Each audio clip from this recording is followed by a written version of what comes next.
नमस्कार दोस्तों, क्राइम तक में आप सबका स्वागत है। मैं हूं सुप्रतिम बैनर्जी। आज की कहानी राजस्थान से है, राजस्थान के सीकर ज़िले से। सीकर ज़िले में एक गांव है सिहोट बड़ी। इसी सिहोट बड़ी गांव में 29 जनवरी की रात को एक शख्स की हत्या कर दी गई थी। जिस आदमी की हत्या हुई थी उसका नाम रामधन था और रामधन पेशे से एक डिलीवरी बॉय का काम किया करता था। इस घटना के बाद पूरे 15 दिन का वक्त गुजर गया और इन 15 दिनों तक पुलिस जो है इस मामले को सुलझाने की कोशिश करती रही, लेकिन जब तक ये केस नहीं सुलझा तब तक ये कहा जा सकता है कि पुलिस जो है इस मामले में शुरुआती छानबीन में बिल्कुल क्लूलेस थी। और यही वजह है कि इस मामले में गुनहगारों को पकड़ने के लिए गांव वालों ने कई बार जो लोकल पुलिस स्टेशन है वहां धरना प्रदर्शन भी किया और पुलिस वाले भी गांव के लोगों को समझाते समझाते परेशान हो गए कि उन्हें अभी तक कोई लीड नहीं मिली है, लेकिन जैसे ही उन्हें कोई क्लू मिलेगा, कोई लीड मिलेगी, वो इस मामले का खुलासा करेंगे। तो कुल मिलाकर ये मर्डर केस अपने आप में काफ़ी कॉम्प्लिकेटेड था। क्या थी ये घटना, आइए आपको सिलसिलेवार तरीके से बताता हूँ। 29 जनवरी की रात को हमेशा की तरह तकरीबन यही 9 से 10 बजे के बीच का वक्त रहा होगा। गांव सिहोट बड़ी का रहने वाला रामधन अपने घर से निकलकर खेतों की तरफ गया था। इनके खेत में एक गेट है, उस गेट को हर रोज़ रात को बंद किया जाता है और जहाँ पर इनका खेत है उसके बगल में दूसरे गांव वालों के खेत है। तो आस पड़ोस के कुछ दूसरे ग्रामीणों के साथ रामधन और उसके परिवार का विवाद भी चला रहा था, खेतों की सीमाओं को लेकर और दूसरे तमाम छोटे बड़े मसले जो गांव में होते हैं उसे लेकर। ऐसे में गांव वालों ने आपस में ये तय किया था कि रोज़ रात को रामधन जो है अपने खेत का गेट बंद कर दिया करेगा। तो इसी प्लानिंग के तहत, इसी तयशुदा प्रोग्राम के तहत रामधन 29 जनवरी की रात को भी अपने खेतों की तरफ गया था। मगर अभी वो खेतों की तरफ गया था तब तक लोगों ने चीख पुकार की आवाज़ सुनी और जब चीख पुकार की आवाज़ सुनी तो लोगों को पहले तो समझ में नहीं आया कि हुआ क्या। ऐसे तो रात 9-10 बजे ग्रामीण इलाके में आप समझ सकते हैं कि बिल्कुल सन्नाटा होता है। ऐसे में कोई भी अगर चीखे चिल्लाए तो वो आवाज़ कानों में पड़ती है। तो खैर, चूंकि रामधन घर से बाहर था तो रामधन के परिवार के लोग और आसपास के लोग खेतों की तरफ दौड़े जहां पर वो गया था, क्योंकि उसी तरफ से चीखने चिल्लाने की आवाज़ आ रही थी। और जब लोग मौके पर पहुंचे तो वो ये देखकर दंग रह गए कि रामधन पर किसी ने भयानक तरीके से किसी तेज धार हथियार से हमला किया है। उसका शरीर जो है वो लहूलुहान था और इतने गहरे और ब्रूटल इंजरी मार्क थे, चोट के निशान थे, काटे जाने के निशान थे, जिसे देखकर लोग सहम गए। लोगों ने आनन फानन में रामधन को उठाया और उठाकर अस्पताल लेकर गए।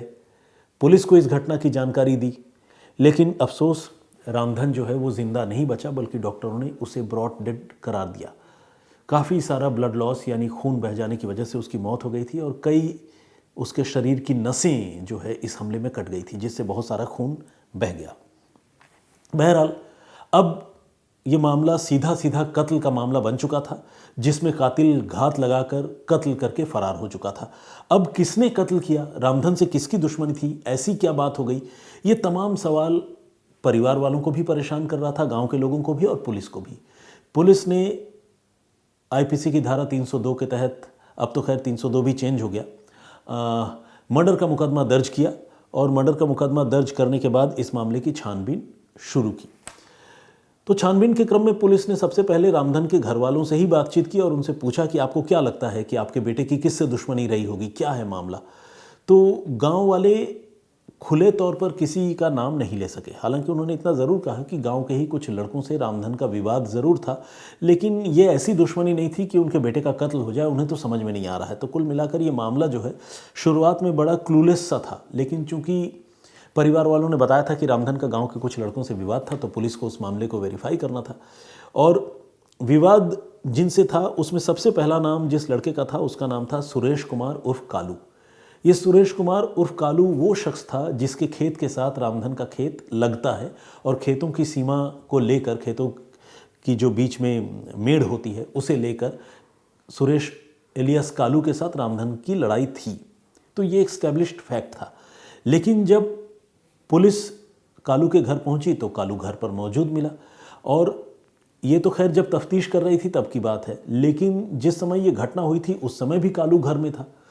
तो ये जो सारे एविडेंस थे वो इस बात की तरफ इशारा कर रहे थे कि बेशक कालू के साथ रामधन का विवाद था, लेकिन कालू ने रामधन की हत्या की है ऐसा कोई प्रूफ, ऐसा कोई क्लू या एविडेंस पुलिस को नहीं मिल रहा था। अब पुलिस ने इस मामले की छानबीन के लिए जो है वो गांव और उसके आसपास लगे सीसीटीवी कैमरों की जांच करने का फैसला किया। पुलिस ने बहुत सारे सीसीटीवी कैमरों की जांच की, लेकिन इन कैमरों में भी कोई संदिग्ध आदमी या गांव में आया हुआ कोई बाहरी शख्स कोई भी पुलिस को नज़र नहीं आया। तो इस तरह से देखा जाए तो पुलिस के लिए ये मामला तमाम तफ्तीश के बावजूद क्लूलेस बना हुआ था। पुलिस ने इस कड़ी में तकरीबन 40 लोगों से पूछताछ की। उधर गांव के जो लोग हैं वो लगातार धरना प्रदर्शन कर रहे थे। उनका ये कहना था कि पुलिस जो है वो सिंसियरली, गंभीरतापूर्वक इस मामले की जांच नहीं कर रही है, वरना रामधन के कातिल अब तक पकड़े जाते। तो पुलिस पर बहुत ज़्यादा दबाव था। तो पुलिस ने जो टेक्निकल इन्वेस्टिगेशन है, सीसीटीवी फुटेज हो, मोबाइल फ़ोन हो, गांव में किसी बाहर वाले के आने की बात हो या गांव के ही किसी इनसाइडर का इस मामले में हाथ होने की बात हो, इन सारी चीज़ों को एक्सप्लोर तो कर ही रही थी।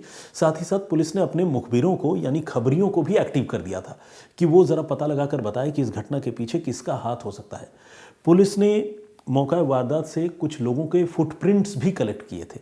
इसमें ज़्यादा तो नहीं, पुलिस को एक ही शख्स के फुटप्रिंट मिले थे, लेकिन ये जो फुटप्रिंट था उस फुटप्रिंट से जब पुलिस ने गांव के जो सस्पेक्टेड लोग हैं, तकरीबन 40 लोग जिनसे पूछताछ पुलिस ने की थी, उनके जूतों का मिलान किया या देखने समझने की कोशिश की, तो पुलिस को इस मामले में भी जो है नाकामी हाथ लगी, क्योंकि किसी के भी जूते के निशान वैसे नहीं थे जैसे जूते जो है कातिल पहनकर मौका वारदात पर आए थे और जिस कातिल ने रामधन पर अटैक किया था उसने जो जूता पहन रखा था, ऐसा कोई फुटप्रिंट जो है किसी गांव वाले के जूतों से मैच नहीं कर रहे थे।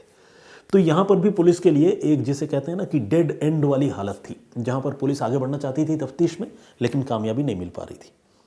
इसी बीच जैसा कि मैंने आपको बताया कि पुलिस ने मुखबिरों को भी एक्टिव कर दिया था और इन मुखबिरों ने पुलिस को तकरीबन 13-14 दिन बाद, जब ये मामला थोड़ा पुराना होने लगा, तफ्तीश कर करके पुलिस हारने लगी, तो एक शॉकिंग बात बताई, एक चौंकाने वाली बात बताई। इन मुखबिरों ने ये बताया कि रामधन की हत्या के पीछे उसकी बीवी पूजा का हाथ है। और मुखबिरों ने न सिर्फ ये बात बताई बल्कि ये भी बताया कि पूजा ने गांव के रहने वाले उसी सुरेश कुमार उर्फ कालू के साथ मिलकर रामधन की हत्या करवाई है। अब ये बड़ा ही, जिसे कहते हैं ना कि कंक्लूसिव या जिसे कहते हैं पिन पॉइंट इन्फॉर्मेशन था जो पुलिस को मुखबिर ने दी थी। मुखबिर का ताल्लुक भी उसी गांव से था।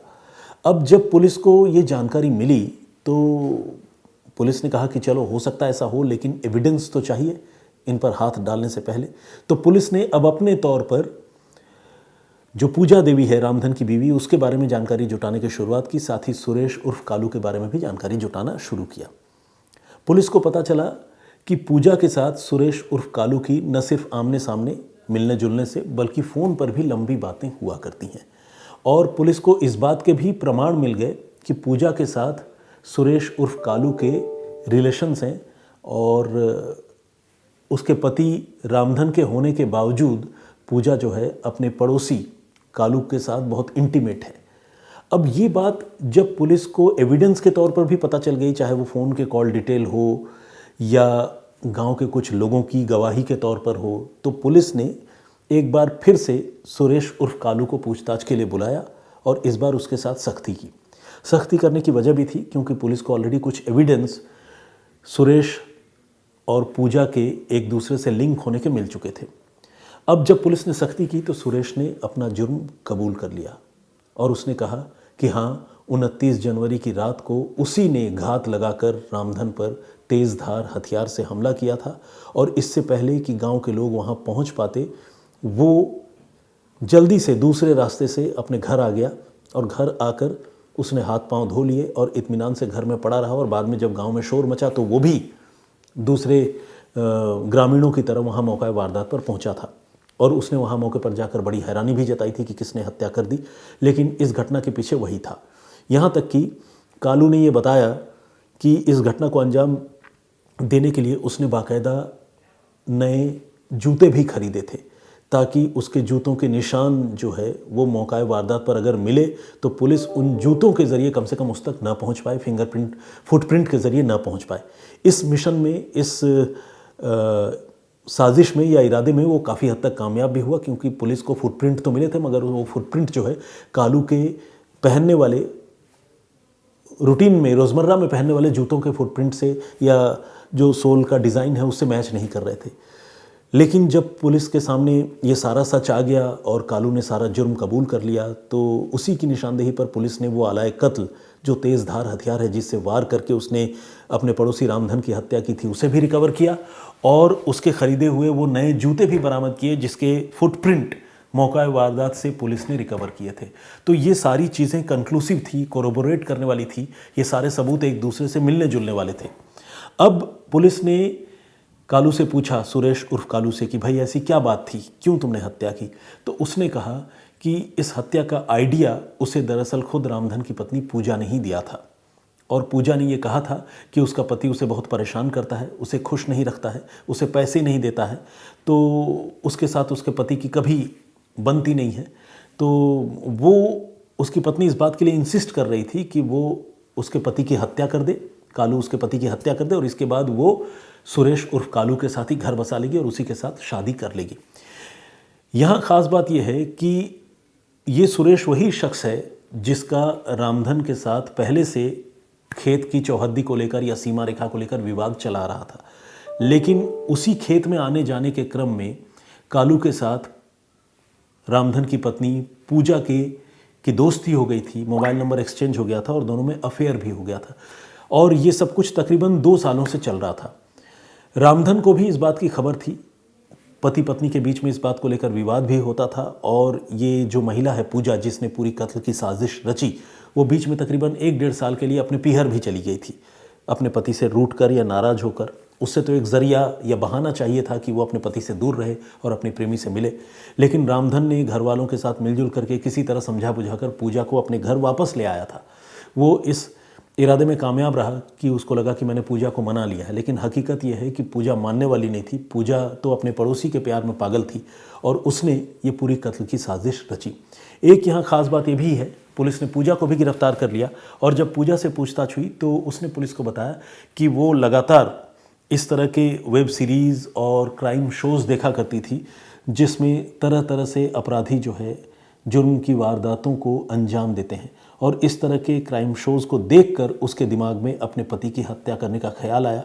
उसने अपने प्रेमी को, कालू को, इस बात के लिए राज़ी किया और कालू ने ये बताया कि वो भी पूजा के साथ मिलकर तकरीबन 1 साल से रामधन की हत्या करने की प्लानिंग कर रहा था, लेकिन कामयाब नहीं हो पा रहा था। उसे समझ में नहीं आ रहा था कि वो इस केस को, इस घटनाक्रम को कैसे अंजाम दे, कैसे एग्जीक्यूट करे।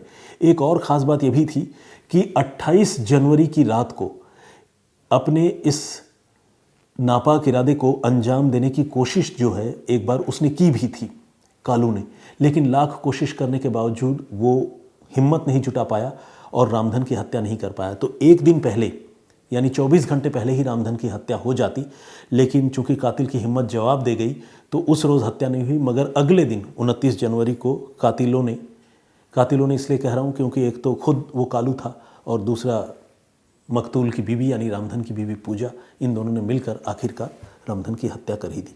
इस पूरे घटनाक्रम पर आप क्या सोचते हैं?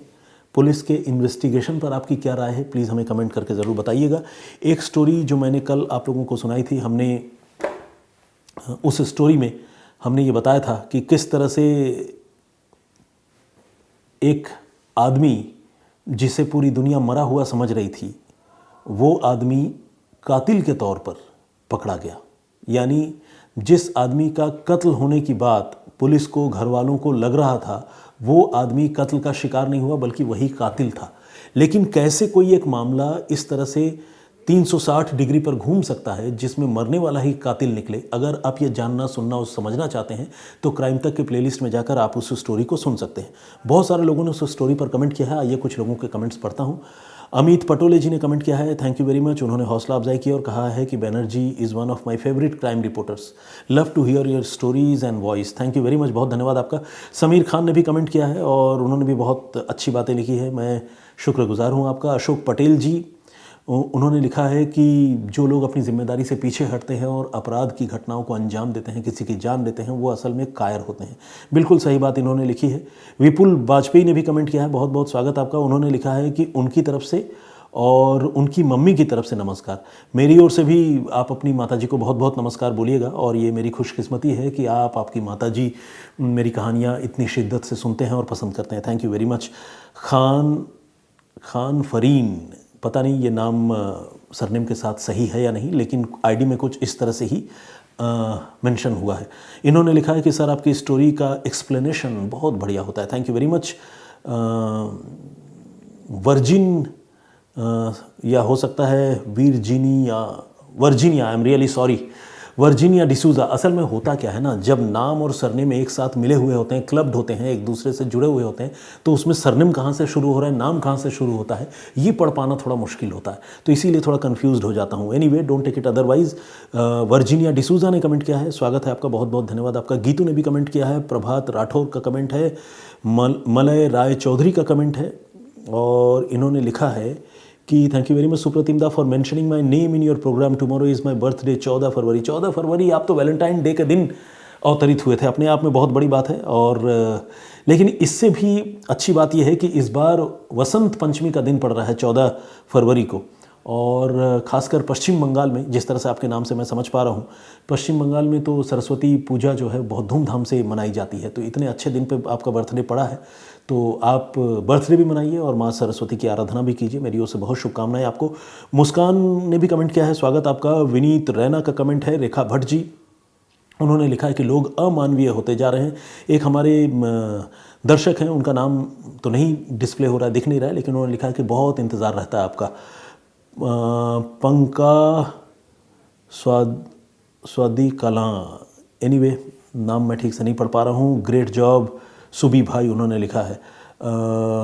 तनु मान ने भी कमेंट किया है, बहुत बहुत स्वागत आपका। और ओम प्रकाश का भी कमेंट है। योगेश धरने जी, दीपिका, विजेंद्र सिंह जी, सोनू सिंह राव, इन्होंने कमेंट किया है। ये आजमगढ़ उत्तर प्रदेश से हैं, अपने आप को बता रहे हैं। लाइफ विथ शीमा दुर्गा करकी जी, ओम प्रकाश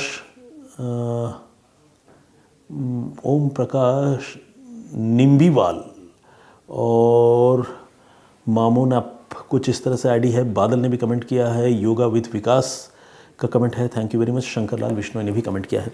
खैर, बहुत बहुत धन्यवाद आप सारे लोगों का, इतनी अच्छी बातें लिखने के लिए, इस तरह से कमेंट करने के लिए, रिस्पॉन्ड करने के लिए। आज की कहानी पर आपकी राय क्या है, क्या सोचते हैं, प्लीज़ हमें कमेंट करके ज़रूर बताइएगा। मुझे आप लोगों के रिस्पॉन्स का, आप लोगों के कमेंट्स का इंतज़ार रहता है। फिलहाल मुझे इजाज़त दीजिए, अपना बहुत ख्याल रखिए, सुरक्षित रहिए। जय हिंद, जय भारत।